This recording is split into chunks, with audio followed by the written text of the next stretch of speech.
I suppose what you have to remember about all of these figures is that there's real people that are affected by these changes.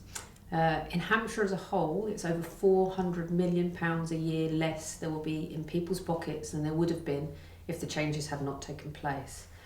But for low-income families, that's money that they would tend to spend on day-to-day essentials and living expenses, to pay for their rent, to pay for their food, their heating, their clothing.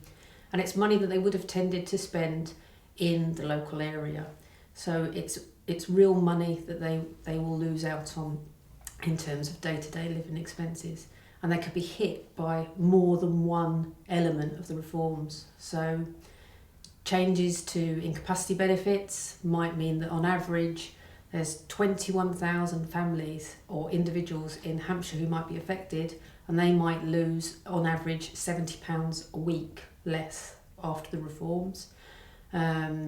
Changes to the bedroom tax to do with housing benefit in the social rented sector, those families might be losing out on average £15 a week. Changes to disability living allowance, again, it can be in the region of £60 to £70 a week.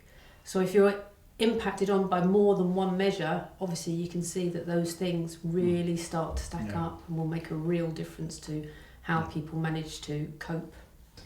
The main other change to do with housing benefit are for people who are in the private rented sector and the system under which they get their housing benefit, which is called the local housing allowance. The changes to local housing allowance means that they can now only claim rents up to 30% of the market rents in an area, whereas before they could claim up to half the market rents in an area, so the average market rent. And that means that the amount of rents that they can claim has all gone downwards. And there's been other changes to the system as well.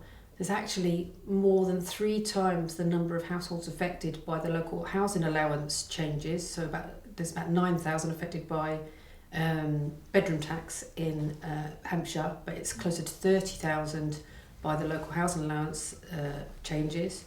And the amount of money involved is also far more towards the local housing allowance changes.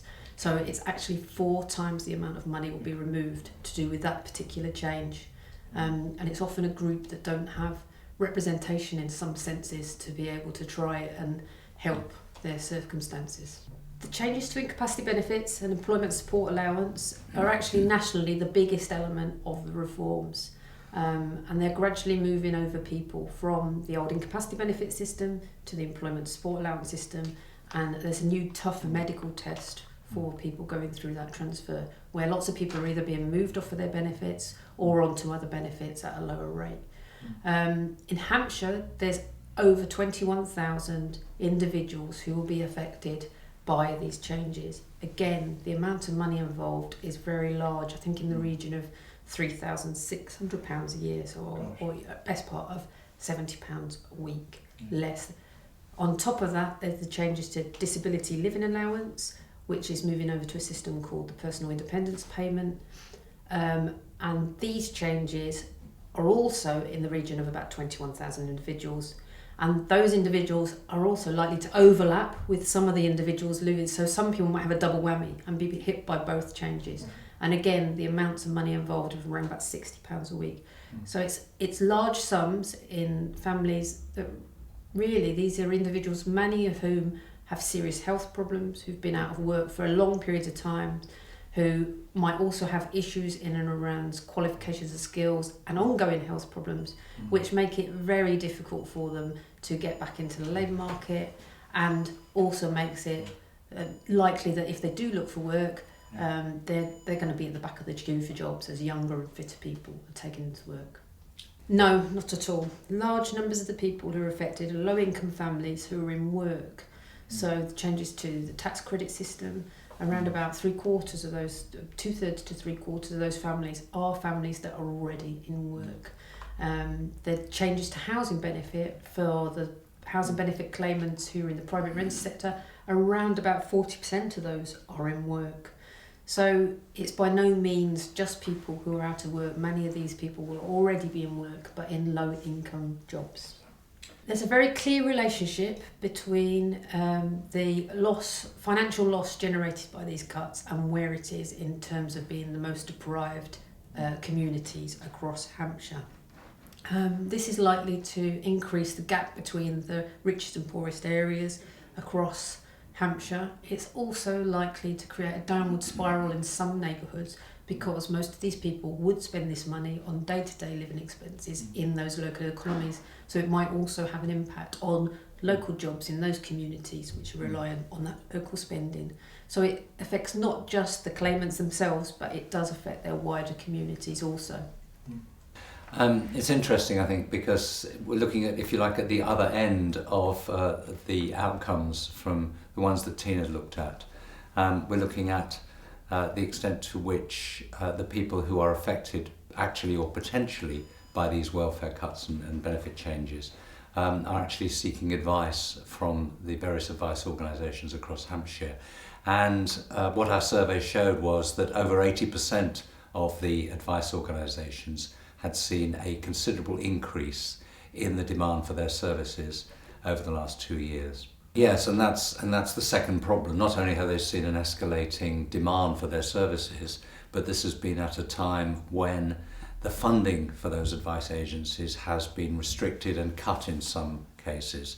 Local authority funding, we know, has been squeezed very hard in the last few years, and although local authorities are generally speaking strong supporters of these advice agencies, recognising the good job that they do, they have found their grants at least frozen in real terms and very often reduced slightly, and funding from other sources has largely dried up. So a lot of the organisations, most of the organisations, I think about 65%, were reporting reductions in funding over the last year.